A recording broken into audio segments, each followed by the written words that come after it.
McCarthy bears 90% of the weight, I think, for Donald Trump's return. He is a failed leader who has absolutely nothing more than his own power in his mind, and he resurrected Donald Trump. I got to tell you, if he's ever around a mirror, I can't imagine that's easy to look at him unless he's just that cold and calculated. But you were an ally. Kevin McCarthy was an ally of yours when you came into office. You were one of his proteges, if you will. Did you not see that back then, that he was just nakedly after power, or do you think something changed? Well, I guess in hindsight you can see that. You know, I knew he was a very good politician, and he is. He goes with the wind. He goes where, you know, it's going to take him to higher power. He knows everybody's name. You know, he knows something about you. And I knew that there was a lot of politician-y to that. But at the time, at least, you know, we didn't have Donald Trump yet.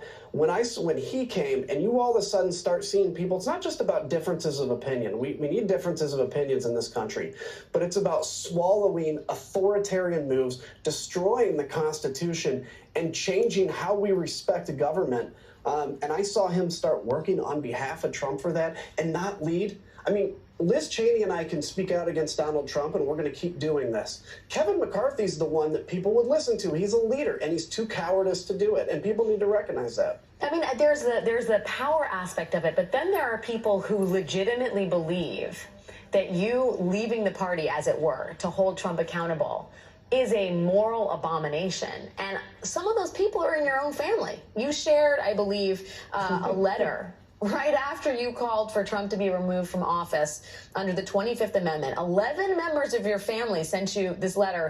I'll just quote some choice lines. Adam, oh my, what a disappointment you are to us and to God. We were once so proud of your accomplishments. Instead, you go against your Christian principles and join the devil's army, the Democrats and the fake news media. Adam, they are not going to like this appearance this evening on MSNBC. But, I mean, you know what happened with Kevin McCarthy, right? I mean, that's a fairly ABC, you know, I can be maybe the next Speaker of the House. I'm Kevin McCarthy. I'm going to stay in power. But what about members of your own family? And I ask that not just to get you to, you know, be critical of members of your own family, but because I think they're representative of a lot of Republicans in the country who don't hold elected office and are in thrall to Donald Trump and are voting against Liz Cheney, who otherwise is everything you could want from a conservative Republican.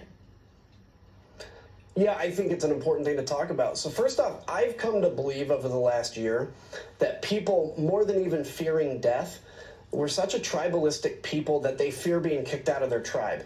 And so you accept anything because now republicanism or conservatism or Trumpism becomes your identity. And so you're going to stay. Now, my family, look, they're my dad's cousins. I'm going to say this as a Christian myself, the pastors, many pastors in this country are failing their congregation, not even just by, you know, pushing kind of Trumpism from the pulpit, but even refusing to talk about how bad it is, how corrosive it is. And you have people today that literally, I think in their heart, they may not say it, but they equate Donald Trump with the person of Jesus Christ. And to them, if you even come out against this amazing man, Donald Trump, which, I mean, obviously quite flawed, you are coming out against Jesus, against their Christian values. And when you go after their religion, that violates the depth of who they are. And I've been kicked out of my tribe, and that's okay. And you seem okay with it. And you are doing it with your head held high. I guess I want to just close this out by asking you about, you know, tonight we may see the departure of Liz Cheney for all intents and purposes from Congress. Sarah Palin is in a primary in Alaska, may very well make it to Congress as the lone congressperson from Alaska, may being the operative word there. Donald Trump is suggesting he may run again in 2024. What do you think the road ahead is? You won't be in Congress, but you know what's going on with the GOP. What happens now? Well, I, like a lot of people, feel politically homeless. You know, this is obviously is nothing near the party I joined. I have a movement. It's Country First, country1st.com, and we've played against Madison Cawthorn. We've played on behalf of Brad Raffensperger. We've played in Michigan and some other places. And what we're trying to do is to say to Democrats that live in a district that you know is going to go Republican, one of those that's not competitive, hey, in certain areas, consider taking out a Republican ballot and voting against these crazies. So I personally am going to be focused on that. And I love calling out the garbage that is being done to abuse people. The abusive emails that say 7 times match, or just give me $10, or Donald Trump knows you haven't given this quarter. It's all lies. And it's abusing people, many of which are seniors and on a fixed income. So I'm excited to be able to go out and continue to fight that battle, because somebody's got to. People are being just abused, and obviously the Republicans have become a cult. So I'm going to try to pull people from that cult if I can. Illinois Congressman Adam Kinzinger, you seem ready for the fight. Member of the January 6th committee. Best of luck with all of your efforts, and thank you for your time tonight. Thank you. Congratulations.